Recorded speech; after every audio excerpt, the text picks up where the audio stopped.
Hi, I'm Tony with We the People. I'm the chair for Washington State We the People, and today I am very excited to talk to Chris, who is the founder for the Radical Independent page on Facebook, and I truly enjoy the content. I feel like it's not just a page where you're complaining; you actually have ideas on and solutions for things, and I really appreciate that. So thank you for being here.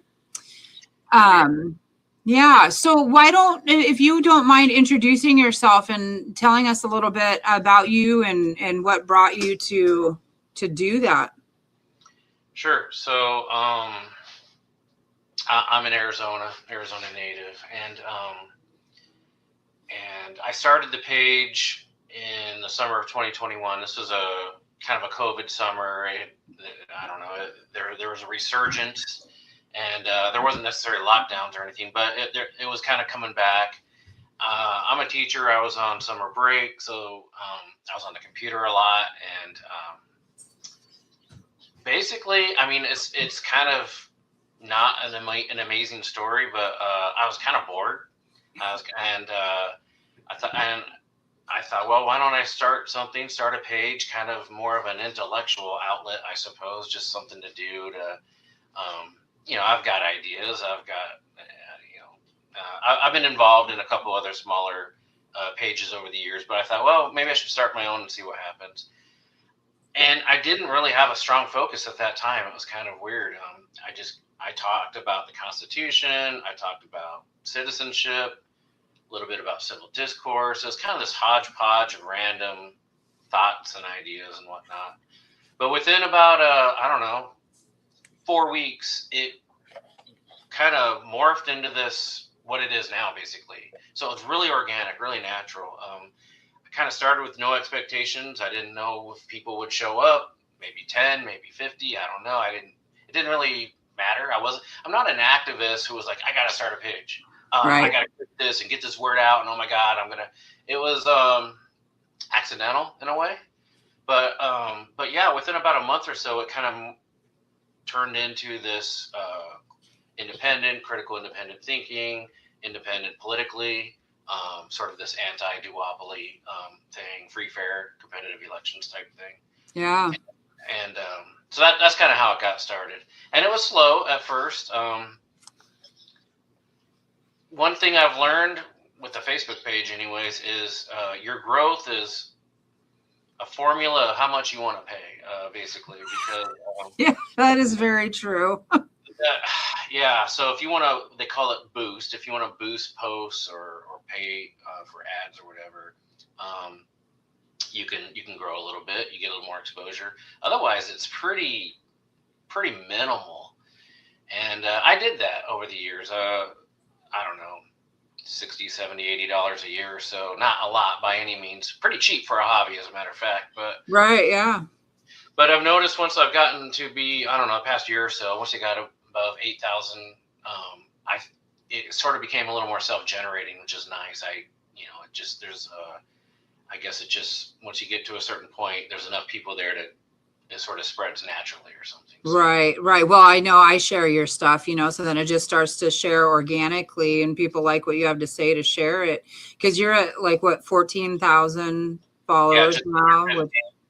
Yeah. And I just looked the other day, and it's interesting because it tells you how many you've got within the past 28 days and how many you've lost. And that's kind of interesting to see the ratio there. Because I know for a fact, I attract a variety of people, and that's great. But some people will, all kinds of different people, right? But once they're there, they see it a couple of times. They're like, well, this isn't really what I thought. Okay, fine. Oh, he really is independent. Yeah, exactly. Is this what independent means? It's a hard space because it is. Partisan environment, very tribal, very cutthroat, kind of toxic. It's trying to be the independent, and I'm a nonpartisan page, and that's even more difficult. That's right. a hard space. Right. People think you're a fraud, or that you get accused of both sidesism a lot. or they think you're a closet Republican or a closet Democrat. They can't believe it. They can't understand the idea that maybe it's very confusing to them. That's what I confuse people. They can't, like, as soon as they think they've figured me out and they're like, hurrah, she's on my side. Then I'm like, don't, just wait till next week. Like, we won't agree. And then I almost get offended when they agree with me because we don't agree for the same reasons.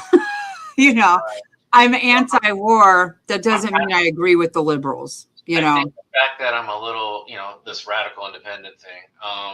I guess I have it's just my history, my personality. I'm a bit contrarian. If people are saying something, I might have to say the opposite just because. Or people, if we're agreeing with each other a lot, I start getting uncomfortable. I'm thinking, well, what? Maybe something's wrong here. Why are we agreeing so much, right? So a little. That you're funny because I literally just said that to somebody today. I'm like, if we start agreeing too much, then I'm starting to question, like, why are we agreeing? Like, what am I missing something? Right. I don't know. It's not a big thing, but it's almost like if you have a song that you love and it's an album song, not real popular, but then next thing you know, it does become popular and everybody loves it. You're like, well, I don't like that song anymore. Yeah. Yeah, I agree. That's funny. I knew I was going to enjoy talking to you.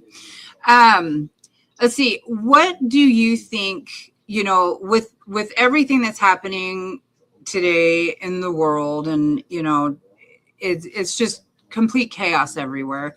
I don't watch a lot of news anymore because, I feel like I can read a headline and be like, I know where that's going. So it's pointless to waste my time. I'm not watching a lot about the Iran war because they're not telling us the truth anyway. So I don't waste my time. So, like, where do you think it's worth putting our time? Like, what do you think, like with what's the biggest issue that's facing us today with this independent movement that's out there? Like, there's a lot of people coming to it. And I think that there's a lot of angry people that don't quite know where they fit in anymore. And so, like, how do we get those people to understand the independent mind, regardless of where they take that, right? Like, I'd love for everybody to come to We the People and see what we have to offer, but, like, how do you get people just to get that step, just to break free? Well, if I figure it out, we'll save the world. No, but I think you're right that I think checking out of the day-to-day news, political, partisan grind, the retail politics, it's like a soap opera, right? You can check in once a week and you get the gist of what's going on. You're not missing much, and you can get consumed by that sort of thing. So I tell people to basically try to detach from that a little bit, because it's all about pushing buttons. It's all about basically I don't know, appealing to the worst in us in a lot of ways, right? And so just kind of disconnect from that, detach from that. I call it being a political Buddha, where I'm just going to look kind of from 20,000 feet, almost like I'm above the situation, and I'm kind of detached to a certain degree. But so besides just sort of checking out of that day-to-day partisanship and that 24-hour news cycle that kind of manipulates us and stokes us up, I think just there's a lot of sort of interpersonal things you can do. A lot of I talk about critical independent thinking a lot, and I think that the tribalism is a huge issue, and that we're with identity politics, we're so focused on this is who I am, and I'm with this group, and it's very clannish, and that's a huge issue. I believe being an independent, naturally, I think that's a huge issue. And so critical independent thinking is a key, learning to spot bias and recognize your own bias. Just kind of be able to kind of control that to some degree or mitigate it. Be able to self-analyze a little bit. Yeah, like, you gotta. Why do I think that? I used to be like most people. 20 years ago, I was a warrior. I was stroking my ego, battling people on the internet, strangers, just doing the things I think are ridiculous now. I thought I was so cool and so smart, and look at me, I'm telling you what's up, and you're wrong, and I was so certain of myself. But somewhere along the line, changes, education, maturity, maybe a little wisdom, maybe emotional intelligence, all these various factors, whatever. I realized this is a joke. This is ridiculous. We're not getting anywhere. As a matter of fact, we're going backwards. This is a dead end road. This is not working. So the pragmatic side of me saw the situation and said, "You got to stop. This is ridiculous." Yep. And so I started to change a long time ago. But the thing is, I don't want to be preachy on my page. I'm not trying to convert people. I'm not like, hey, that's just not my thing. That's, there's a lot of internet out there for that. I'm not trying to do that. I'm throwing out ideas, some discussion. Here's some information. Let's talk about it. I think when you approach it that way, in the long run, you're going to get better results, because I'm not going to change anyone's mind by preaching at them. Right. So if I can slowly over time bring some greater understanding, and then they make those changes themselves eventually, that's probably the best way. It's a tough situation, because we're also wound up with the media, with social media, with everything that's going on, and just the way politics is. It's a huge issue, and I don't have the answer. Right. But I think kind of doing what I'm doing can help. I'm just trying to spread the word. Yeah, I typically try to do the same thing. Like I ask questions, right? Like I'm a big question asker. So when I see something wrong, or instead of telling somebody that they're wrong, I actually try to ask the question, right? Like ask them to think about what they're seeing, or, have you thought about this? Or did you see this? Or, what I have actually found talking to people is that, like, our algorithms are so tight that they're not allowing you to see anything. Like here in Washington State, there's it's a huge big deal to me about this tax that they're trying to do on millionaires, which is going to trickle down into the people. It's never going to stay there. And I'm finding that a lot of people have never even heard of it, and so it's like people are not interested. I keep saying, citizen, should be a verb, right? Like you have to participate in order to make change. And we sit and we complain all day long online, but we can't take 5 minutes to go vote on something, or make our voice heard in some very simple ways, because we're not interested in paying attention to more than our, sports team. Right. But you can tell me every person and the stats on your sports team, but you don't know who your governor, or lieutenant governor, or sheriff, or anything like that are. It's our priorities are very messed up. Yeah, in my opinion, I should say. That's been one of my areas of study, I guess you could say, over the past 30 years, really. I've got a couple of masters, political science degrees, stuff like that. Really kind of focusing on constitutional theory and political philosophy. But one of my main areas was basically citizenship. And what does that mean? What does Republican citizenship mean in terms of the United States? What the founding and constitutional values involved in that. What does that really mean? And we have lost it. We have forgotten about it. We've maybe never truly achieved it. But it's definitely a huge problem.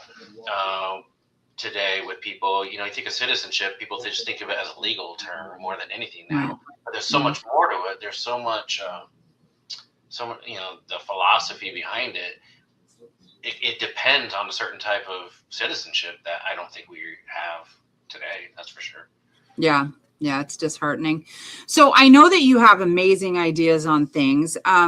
Is there like one or two things that you think that, I don't know if it's that people can do, we kind of talked about like the importance of the movement and how it's changed the civic landscape. Like, what do you think people can really do to step up and have a part in all of this? Or what do we just need in general? Like, what do you foresee maybe needs to happen You know, like if we the people wanted to make a run at something and really wants to make a difference, like what do you think is the most important thing that we would need to pay attention to?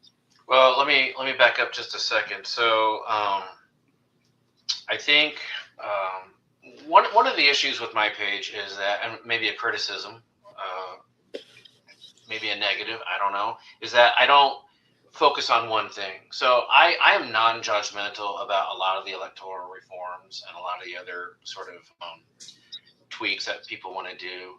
I think they're all great, and I think we should try them all. You know what I mean? I think it's going to take a broad-based. You know, there are people that have their pet reform, and that's the thing that's going to save the world. But I'm more open to many different ideas, and I like them all, and I think we need sort of a broad-based attack as opposed to just focusing on one thing. I mean, don't get me wrong. There are groups out there doing great stuff, and they should focus. But that's not for me. Yes. I'm broad, spread it out. Look at all these wonderful things. Look at all these reforms. Look at all these things that we can be doing. So I'm kind of non-judgmental on that. I kind of break it down between the systemic reforms, those structural things that we need, like improving ballot access so third parties and independents can get on the ballot fairly. It's not very fair at all in most states. Ranked choice voting. I'm one of the only people on the internet that I know of that that push something I call independent primaries. You know, there's a big open primary push that's got the momentum. It's been around a while. I'm not going to hate on them. They're you know, it's in a perfect, you know, I'm not going to let the perfect be the enemy of the good. It's a good change, but independent primaries, in my opinion, are the way to go. But you have these systemic changes, term limits. There's a bunch, right? There's a lot. I list a ton on the page. But then you also have that social, cultural component, and that's a little bit harder thing to do. In some ways, I think they're both important. We need them both. They kind of play off of each other. I don't think you can do one without the other really and be successful. But the critical independent thinking, the civil discourse, the nonpartisan perspective, all these different sort of you know, checking out of the tribalism, the polarization, the demonization. You know, just don't get not being involved in that type of stuff. But that's important too. And so, you know, you got the systemic, you got the cultural, and I don't think there's a silver bullet. You know, I just think, what can individual people do? Well, it's the same thing that, you know, everyone's been saying for years, right? I recommend make election reform your top priority. Well, a top priority. I'm not going to tell people how to vote or what should be their most important thing. I mean, I'm not them. I don't know them. I don't know. Right? But generally speaking, make election reform a top priority. Vote, you know, make a lot of decisions and vote kind of with that high on the list. Contact representatives, of course, and legislature, anybody in the government. Get the word out, spread the word. Donate your time, donate your money, find some groups that you love and, you know, get involved in that way. It's just really has to be, I believe there'll be an inflection point. You know, like you said, it's a growing movement. There's a lot of independents out there, a lot of dissatisfaction. And I believe at some point there will be an inflection point. I believe once we get to I don't know what that number is. I don't know what the percentage is, but at some point there'll be an inflection point where things will tilt and we'll see a big movement towards a lot of these issues. I don't know when that's going to happen, but I do believe it can happen. Well, if you get the word out, if you know, spreading the message and enough, because I feel like people are pretty receptive. You know, you got your hardcore partisans; they're kind of closed off. Okay, but a lot of people in the middle, a lot of moderates, a lot of other people who know the system's broken, it's not working for them. They see what's happening. They don't. Right? There's a feeling of dread, basically. Right. You look at the polls, you look at the surveys. There's people who I think are receptive to the message. They just haven't heard the message. They haven't heard the message, and a lot of times when they do hear the message, they don't really see a clear way forward. So I try to help with that. Hey, these are some things that we need to kind of maybe look at and focus on to make the changes. Right. But yeah, getting the word out, spreading the message is huge for me. Yeah, yeah. I know. I know that you do not support any political group, so I'm not having you on as someone who is supporting We the People, or even honestly knows that much about We the People. So I do want to make that clear before But my the thing next thing is, here. But I am really third party friendly. yeah, I want independents and third parties to be able to compete. My biggest problems with I call it the corrupt rig duopoly, right? You yeah, look at my page, you're going to see that all over the place, the yep, corrupt rig duopoly. And so I want third parties to grow. I want them to be able to compete, yeah, and independents, obviously. So, I may not like it, officially endorse people or groups or anything like that, but I love getting the word out on different parties or groups or right, organizations that right, are trying to change or at least fight against the system. Look, I don't right. care what your ideology is. This is a thing that people of all different kinds of persuasions and backgrounds and philosophies can get behind. The Yeah, system isn't working for us, and despite policy differences, we can work together in this area of electoral reform and bringing down a rigged system to free, fair, and competitive elections. That's yeah. what the consent of the governor. Can we have an authentic representative democracy? Is that too much to ask? Right, right, exactly. Yeah, no, I know. I was just gonna say that, we the people, like our biggest hurdle is that we do not have an ideology. We do not have an ideology that is left or right. We want to fix problems. And Yeah, the way that you fix problems is by working together, understanding what the problem is, so that we can make solutions that work for everybody. Like, I think I don't care where you lean. Makes right. no difference I think that's whatsoever a to great me. approach, especially for a third party, because really these we chase our tails, we run around in circles, we stare at the stump while the forest rages around us. Right, our Yep. policy differences really don't matter that much when the entire system's broken and there's Right. no way out and we're stuck. You know, Yep. like these are diversions. So Yeah. I agree. I like the idea of, hey, we're not necessarily some ideologically pure, rigid. This is what we believe, and this is our group, and I like the idea of groups that are like, hey, there's a lot of variety. That's okay. We don't all believe exactly the same thing, but we Right. know we can work together to change things. Right. Absolutely. We all agree in transparency that it's desperately needed because we do not have it. Anti-corruption, health freedom, all of these things that everybody can agree on. I've talked to protesters who were calling our sheriff Hitler. I mean, I've been called Hitler. They're very liberal, and I went to go ask them questions about about ICE and like what exactly their thoughts are, and we agreed that ICE should be getting out the bad guys, and we agreed that ICE is going too far. But they still wanted to scream at me. So I mean, it's not as though we actually made any headway. People can't. It's funny to me when you're like, yes, I agree with you, but let's still fight. you know but I Yeah. at least if we can start to show people where we agree, like that's always my thing. Like, let's start where we agree and we can go from there. Right. That's the ideal situation, and we promote empathy and civil discourse and coming together. Union is a huge idea, because our system is completely backwards. The incentive structure is a disaster. Yeah, You're incentivized to divide and vilify and tear down and attack, and that's got to be completely reversed. yeah, We're so dysfunctional now that um, that's the basically the political operating system we have now. It yeah, used to be a bug. Now it's the operating system. It's a corrupted system, and so it's hard to break people free from that yeah, mentality. It's yeah. I mean, and I have to hold back sometimes. It's like I want to say certain things, but I'm trying to be better. I'm yeah, trying not to. I'm working on myself with this as well. It's a hard thing to do. Yeah. Not criticize people, insult them, stuff like that. I mean, It's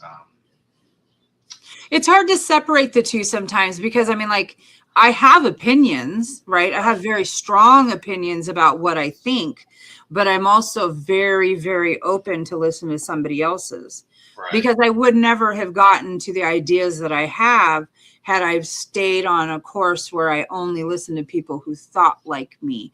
You know, Right. I used to be completely 100% nobody needs a gun. I was so far on this, you know, the cops can protect us and all this stuff. And like, why does anybody ever need a gun? Right. And now I'm complete opposite because I stopped and I listened and I, you know, I learned and I was willing to go outside of the box that I was living in to see a different side of things. Right. And I try to post like stuff like that all the time, either memes or infographics or just quotes or whatever. It's like, if you think the same thing that you exactly the same as 10 years ago or 20 years ago, you're doing it wrong. yes. Yeah. There's no growth there. You're not open to new information. That's what scientists call a broke system, right? You have to be open to new inputs and change accordingly, right? That's just, to me, that's a human thing. But being able to change, adapt, my change,